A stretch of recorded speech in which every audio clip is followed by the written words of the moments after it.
No IELTS, no bank statement, no professor acceptance. This is Open Door Scholarship. बिस्मिल्लाहिर्रहमानिर्रहीम, अस्सलाम वालेकुम। Welcome to my channel R2R Rawalpindi to Russia. मेरा नाम इफ़रा है और इस वीडियो में बेसिकली मैं आपको step to step break down करके बताऊंगी कि ओपन डोर स्कॉलरशिप के कौन कौन से स्टेजेस हैं और आप इसमें कैसे अप्लाई कर सकते हैं। इस वीडियो के एंड पे मैं आपको स्कॉलरशिप ओपन होने की एग्जैक्ट डेट बताऊंगी, इसलिए वीडियो को एंड तक ज़रूर देखिएगा। ओपन डोर स्कॉलरशिप एक फुली फंडेड स्कॉलरशिप है जो रशिया की गवर्नमेंट हमें प्रोवाइड करती है। सबसे पहले आप गूगल पे ओपन डोर की वेबसाइट ओपन करेंगे, वहाँ पे आपको एक फॉर्म मिलेगा अप्लाई करने के लिए। एप्लीकेशन फॉर्म में आपने बेसिकली जो है अपना सारा जो है वो बायोडाटा प्रोवाइड करना होगा, ठीक है। उसके बाद आपके पास ऑप्शन होता है डॉक्यूमेंट्स को अपलोड करने का।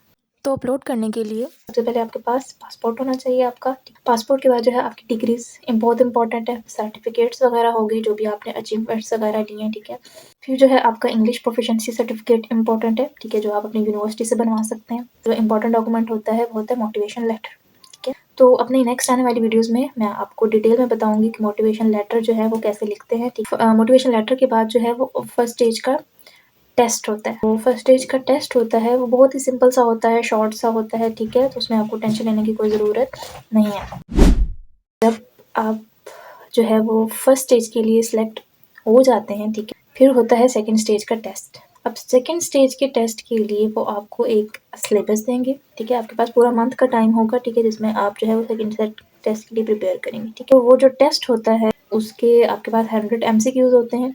जो मोस्ट इम्पॉर्टेंट चीज़ है वो याद रखने की वो ये है कि ये जो टेस्ट होगा वो एक सॉफ्टवेयर पे होता है जिसको हम प्रॉक्टरिंग सॉफ्टवेयर का नाम देते हैं, ठीक है। अब जो प्रॉक्टरिंग सॉफ्टवेयर होता है, ठीक है, उसके ऊपर जब टेस्ट होता है, ठीक है, तो आप लोग जो है वो ना तो बोल सकते हैं, ठीक है, उस टेस्ट में, ना ही आप लोग मूव कर सकते हैं, ठीक है, और कोई आपके रूम के अंदर नहीं होना चाहिए। अगर आप ज़रा सा भी मूव कर जाते हैं या आपके कमरे में कोई इंटर हो जाता है तो आपका टेस्ट वहीं पे क्या हो जाएगा, कैंसल आउट हो जाएगा। तो ये ज़रा मुश्किल स्टेज होती है, इसको अगर आप क्लियर कर लें तो वेल एंड गुड, सही।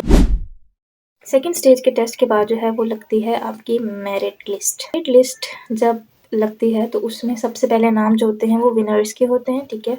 फिर उसके बाद जो नाम होते हैं वो रनर अप के होते हैं। विनर और रनर अप का क्या किस्सा है, जब टाइम आएगा, ठीक है, तो मैं आपको सारा कुछ डिटेल में बताऊंगी। अगर आपका नाम मेरिट लिस्ट में आ जाता है तो आपको डॉक्यूमेंट का ऑप्शन शो हो जाएगा। अब मैं आपको लाइन वाइज बताऊंगी कि उस टाइम पे आपको कौन कौन से डॉक्यूमेंट्स चाहिए होते हैं, ठीक है। नंबर 1 आपको एप्लीकेशन फॉर्म चाहिए होता है, ठीक है, जो वहीं पे आपको ओपन डोर की वेबसाइट के ऊपर ही मिलेगा। तो उसका प्रिंट आउट निकलवाना होता है, ठीक है, उसको बहुत ही ध्यान से फिल करना होता है, उनको दोबारा से अपलोड कर देना होता है, ठीक है। इसी तरह से सेकंड जो आपके पास डॉक्यूमेंट्स होता है वो होता है कॉन्सेंट फॉर्म का, ठीक है।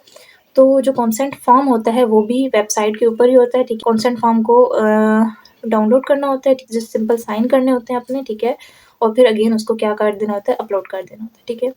थर्ड जो चीज़ आपके पास इम्पोर्टेंट है वो है पासपोर्ट प्लस उसकी ट्रांसलेशन, आपकी डिग्रीज, ठीक है, प्लस उसकी ट्रांसलेशन, आपका मेडिकल सर्टिफिकेट, ठीक है, प्लस उसकी ट्रांसलेशन, ठीक है। उसके अलावा कुछ टेस्ट होते हैं, उनकी रिपोर्ट्स जो हैं वो आपने अटैच करनी होती हैं, जैसे कि 2-3 टेस्ट ही होते हैं, ठीक है। एक HIV का हो गया, ट्यूबरक्लोसिस का हो गया, ठीक है, और हेपेटाइटिस का हो गया, ठीक है। और इसी स्टेप में ही आपने यूनिवर्सिटी की सिलेक्शन भी करनी होती है। टोटल 6 यूनिवर्सिटीज़ होती हैं, ठीक है, जो आप प्रायोरिटी में रख सकते हैं, ठीक है, कि नंबर 1 पे आप ये यूनिवर्सिटी चूज़ करना चाहते हैं, नंबर 2 पे ये, नंबर 3 पे, नंबर 4 पे अपने सब्जेक्ट के अकॉर्डिंगली।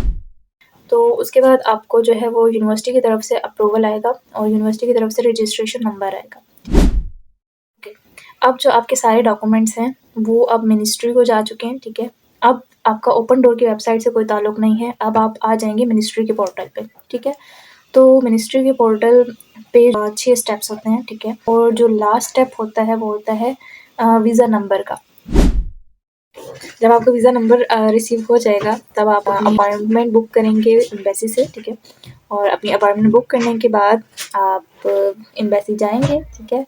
वहाँ पे आप अपना इंटरव्यू देंगे वीज़ा के लिए और आप अपना वीज़ा रिसीव करेंगे, सही है। और जैसे ही आपका वीज़ा रिसीव होगा टिकट बुक कराएंगे और fly to Russia. Open door scholarship है, ये आपका ओपन होता है ऑलमोस्ट सितंबर में, ठीक है। जैसे ही ये स्कॉलरशिप ओपन होगा तो मैं आपको अपडेट्स देती रहूँगी।